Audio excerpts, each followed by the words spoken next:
जाती थी केजरीवाल भ्रष्ट है, केजरीवाल भ्रष्ट है।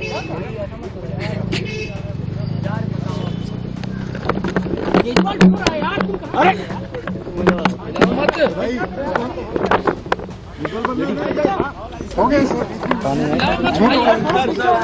संभालिए सर, अपने आप संभालिए, हिम्मत सर, हिलाओ मत भाई। ये केजरीवाल भ्रष्ट नहीं है। मैंने केवल अपनी जिंदगी में ईमानदारी कमाई है। इन्होंने झूठा केस लगाया और आज ये साबित हो गया। कोर्ट ने कहा है कि केजरीवाल कट्टर ईमानदार है, मनीष सिसोदिया कट्टर ईमानदार है, आम आदमी पार्टी कट्टर ईमानदार है।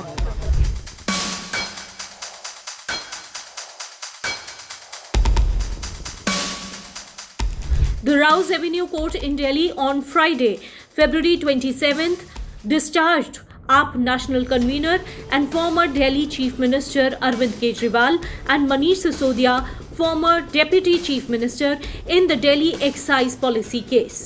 The court observed that the alleged central conspiratorial role could not be substantiated.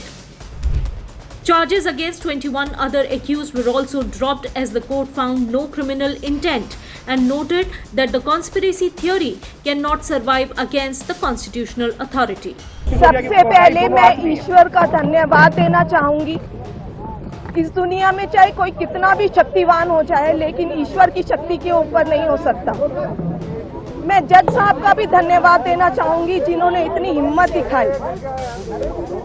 Arvind ji ने पूरा जीवन ईमानदारी से जिया है और उनका एक ही ध्येय है कि ये देश खूब तरक्की करे, लेकिन इन लोगों ने अपने सत्ता के लालच में पिछले इतने सालों से हमारे ऊपर झूठी एलिगेशंस लगाई, हमारे को तड़पाया, हमारे को, अरविंद जी को, उनके साथियों को जेल में भेजा, बहुत कष्ट दिया। लेकिन मुझे विश्वास था कि ईश्वर हमारा साथ देंगे, सच की जीत होगी। मैं अपने उन साथियों का भी धन्यवाद देना चाहूंगी जो इस समय में हमारे साथ रहे। सबका बहुत बहुत धन्यवाद, शुक्रिया। सुनीता जी, आरोप ये लगा था कि भ्रष्टाचार का मामला है और पूरा चुनाव उसी मुद्दे पर लड़ा गया था और सिटिंग मुख्यमंत्री थे जब उनको जेल भेजा गया। आप लोग ही न्याय दीजिए, बताइए कि किसका भ्रष्टाचार था, सत्ता के लालच का भ्रष्टाचार था या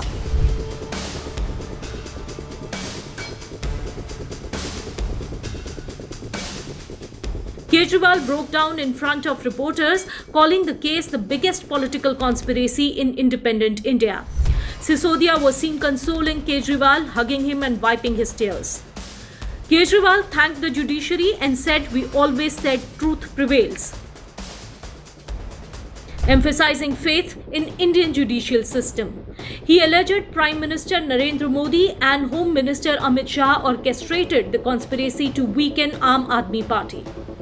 पिछले कुछ सालों से भारतीय जनता पार्टी जिस तरह से शराब घोटाला कर रही थी और हमारे ऊपर आरोप लगा रही थी, आज कोर्ट ने सारे आरोप खारिज कर दिए और जितने भी एक्यूज्ड थे सबको डिस्चार्ज कर दिया। हम हमेशा कहते थे सत्य की जीत होती है, हमें भारतीय न्याय प्रणाली पे भरोसा है। मैं जज साहब का बहुत बहुत शुक्रिया अदा करता हूं जिन्होंने हमारे साथ न्याय किया, सत्य की जीत हुई। मैं हमेशा कहता था कि भगवान हमारे साथ है। मोदी जी ने और अमित शाह जी ने मिल के आजाद भारत का सबसे बड़ा राजनीतिक षड्यंत्र रचा। आम आदमी पार्टी को खत्म करने के लिए आम आदमी पार्टी के सबसे बड़े 5 नेताओं को जेल में डाल दिया गया। यहां तक कि सिटिंग चीफ मिनिस्टर, जो आज तक भारत के इतिहास में कभी नहीं हुआ, सिटिंग चीफ मिनिस्टर को उसके घर से घसीटकर जेल में डाला गया और 6 महीने तक जेल में रखा गया। हमारे उप मुख्यमंत्री मनीष सिसोदिया जी, उनको लगभग 2 साल तक जेल में रखा गया। पूरा का पूरा फर्जी केस था। हमारे ऊपर कीचड़ फेंका गया। 24 घंटे टीवी चैनलों के ऊपर डिबेट चलते थे, खबरें दिखाई जाती थी केजरीवाल भ्रष्ट है, केजरीवाल भ्रष्ट है।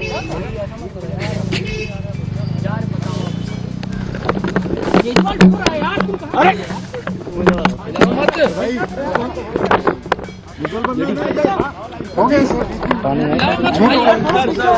संभालिए सर अपने आप, संभालिए, हिम्मत सर, लाओ मत भाई। ये केजरीवाल भ्रष्ट नहीं है। मैंने केवल अपनी जिंदगी में ईमानदारी कमाई है।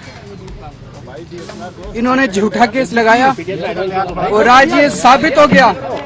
कोर्ट ने कहा है कि केजरीवाल कट्टर ईमानदार है, मनीष सिसोदिया कट्टर ईमानदार है, आम आदमी पार्टी कट्टर ईमानदार है।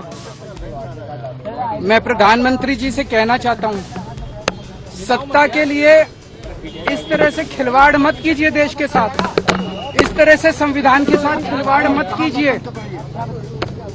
आपको सत्ता चाहिए, अच्छे काम कीजिए। आज देश के सामने इतनी बड़ी बड़ी समस्याएं हैं, महंगाई है, बेरोजगारी है, पूरे देश में सड़कें टूटी पड़ी है, चारों तरफ पोल्यूशन ही पोल्यूशन हो रहा है, चारों तरफ देश में इतनी समस्याएं हैं। उन समस्याओं का समाधान करके सत्ता में आइए ना। केजरीवाल पे, आम आदमी पार्टी पे झूठे केस क्यों करते हैं? अच्छा काम करके सत्ता में आइए। इस तरह के झूठे केस का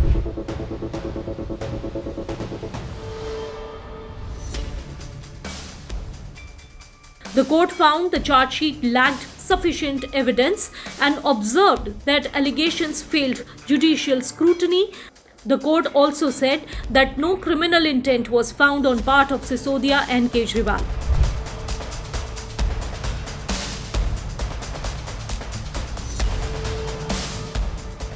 The case stems from Delhi Excise Policy 2021-22, introduced by AAP government to reform the liquor trade. The policy allowed private retail outlets while the government retained wholesale licensing and regulatory control.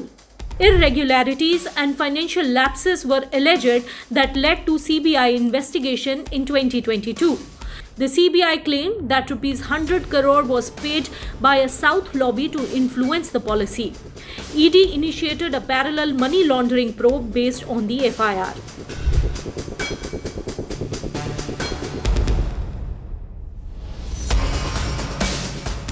Manish Sisodia was arrested by CBI in February 2023 and resigned from Delhi cabinet. Arvind Kejriwal was later arrested by ED in connection with the money laundering case. Both leaders maintained the case was politically motivated. The Supreme Court granted bail to Kejriwal and Sisodia in 2024, citing delays in trial and the right to a speedy trial.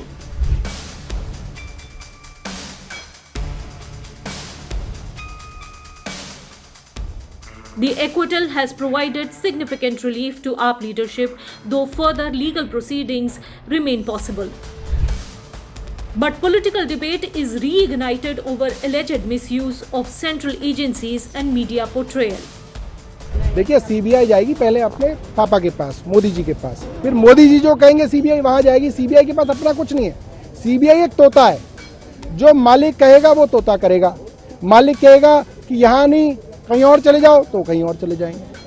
ये मालिक के ऊपर है। आपने फांसी की भी बात करी कि जो ईडी और ऐसे आईओ जो झूठे मुकदमों के अंदर ईमानदार लोगों को जेल भेजते हैं, उनको इंडिया गेट पर फांसी देनी चाहिए सबके सामने।